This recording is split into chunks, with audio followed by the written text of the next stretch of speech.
दैनिक जागरण का संपादकीय डिक्टेशन। गति 100 शब्द प्रति मिनट। स्टार्ट होगा 5 सेकेंड बाद।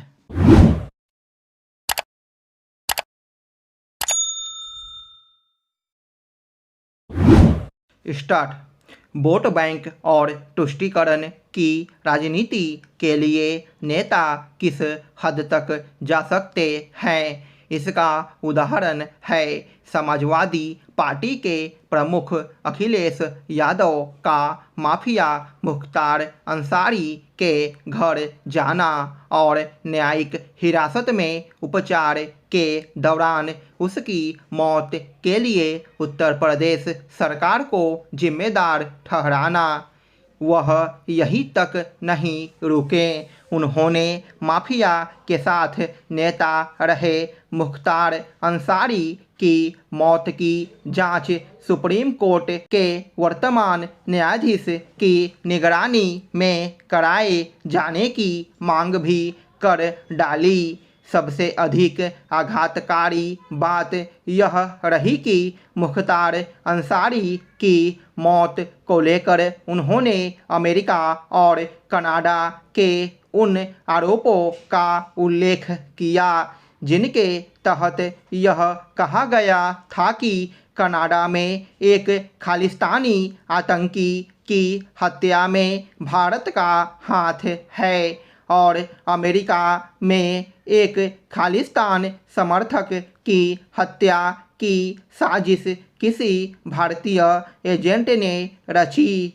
इसकी कल्पना नहीं की जा सकती कि वोट बैंक की सस्ती राजनीति के चक्कर में कोई नेता भारत सरकार को कठघरे में खड़ा करने की कोशिश करेगा, लेकिन अखिलेश यादव ने बिना किसी संकोच ऐसा ही किया। उन्होंने मुख्तार अंसारी के घर पहुंचकर उसे केवल जनसेवक ही नहीं बताया, बल्कि उसके दादा और नाना के योगदान का भी उल्लेख किया। यह सही है कि मुख्तार अंसारी के दादा एक समय कांग्रेस के अध्यक्ष रहे थे और उसके नाना नौशेरा का शेर कहे जाने वाले और भारत पाक युद्ध के दौरान सर्वोच्च बलिदान देने वाले ब्रिगेडियर उस्मान थे। लेकिन क्या इसके आधार पर किसी को माफिया बनने और हत्या अपहरण सरीखे संगीन अपराध करने का लाइसेंस मिल जाता है? समझना कठिन है कि अखिलेश यादव यह क्यों भूल गए कि मुख्तार अंसारी पर 60 से अधिक मुकदमे दर्ज थे और उसे कई मामलों में सजा भी सुनाई जा चुकी थी।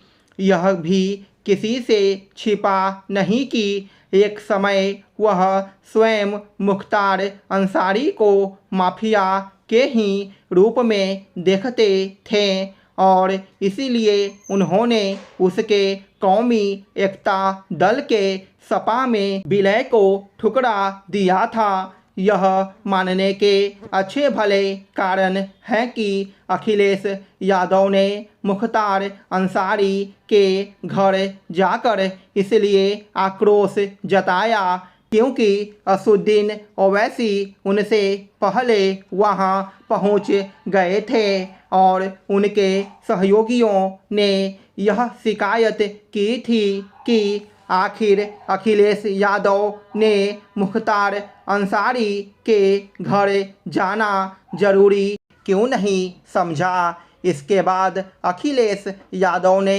अपने चचेरे भाई को मुख्तार के घर भेजा। ऐसा लगता है कि इसे उन्होंने पर्याप्त नहीं समझा और इसीलिए स्वयं वहां पहुंच गए।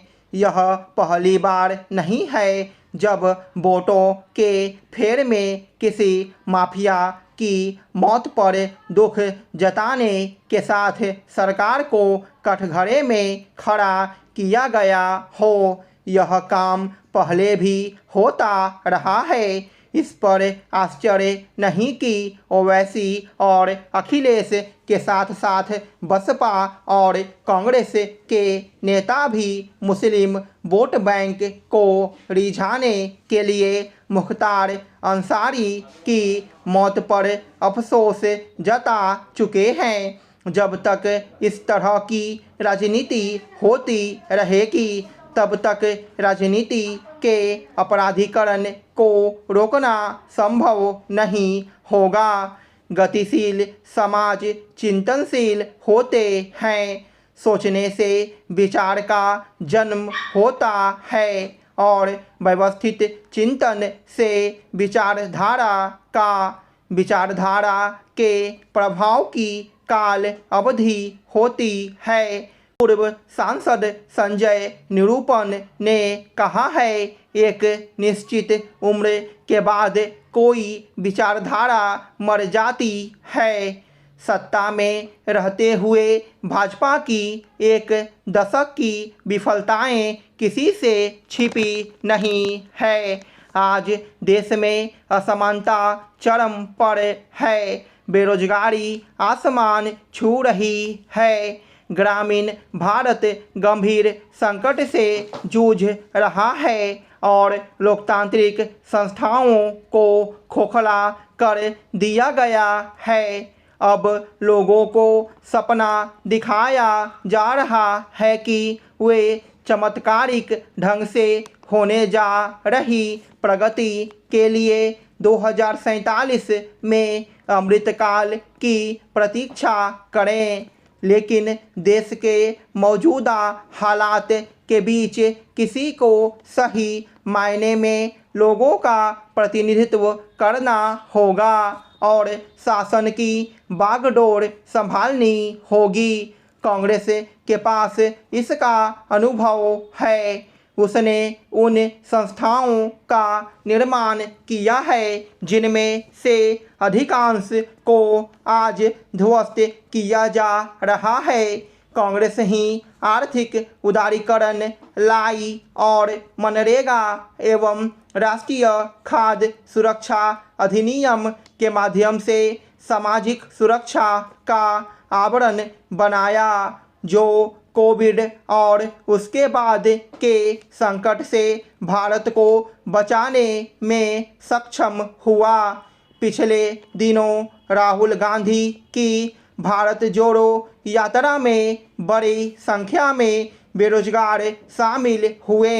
राहुल गांधी ने उन्हें ध्यान से सुना और समझा। आज देश में बड़ी संख्या में युवाओं के लिए नौकरियां मुख्य आर्थिक चुनौती है।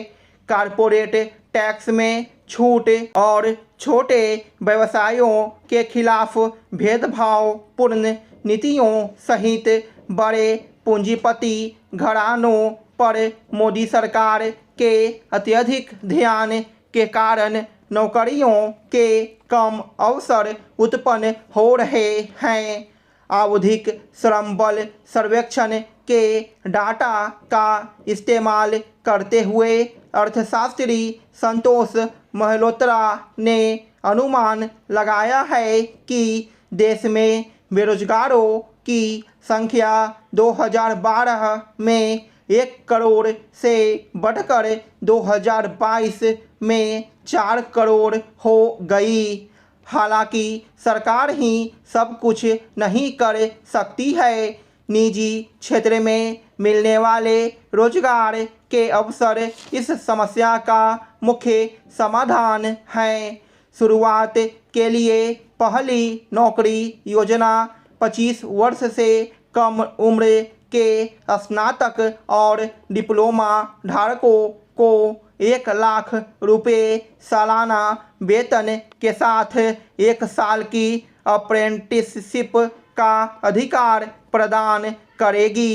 अप्रेंटिसशिप से अलग कांग्रेस एक रोजगार लिंक्ड प्रोत्साहन योजना शुरू करेगी, जो कंपनियों को सुरक्षित और अच्छी गुणवत्ता की नौकरियों के अवसर बनाने के लिए टैक्स में छूट देगी। स्टॉप।